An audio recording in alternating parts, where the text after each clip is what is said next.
कोटड़ी घरनि रोडनि रस्तनि ते भाॼियुनि ऐं मेवनि जी पोखी करियो।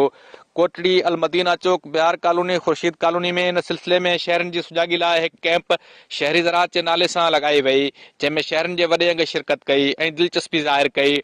हिन अमल खे पिणु तमामु घणो साराहियो। हिन मौक़े ते शहरी ज़राअत जे माहिर ऐं हिन प्रोग्राम जे कोऑर्डिनेटर मुस्तफ़ा नागराज शहरनि सां ॻाल्हाईंदे चयो त ज़रूरी नाहे त हिन पोखी जे लाइ का वॾी जॻह घुर्बल हुजे। हीअ पोखी अव्हां घरनि में कुंडुनि पाइपनि ऐं दॿनि में बि करे सघो था। इन सिलसिले में हुन ॿुधायो त शहरी मशवरनि ऐं वधीक ॼाण लाइ शहबाज़ बिल्डिंग में क़ाइमु ICT ज़रिए तोसी मर्कज़ में ॾींहं 10 वॻे खां 1 वॻे ताईं राब्तो करे सघनि था।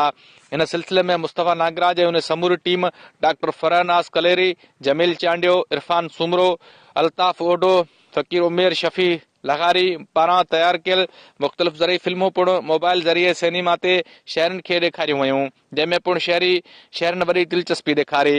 इन मौक़े ते शहरनि टीम खां सुवाल ऐं मालूमात पिणु कई।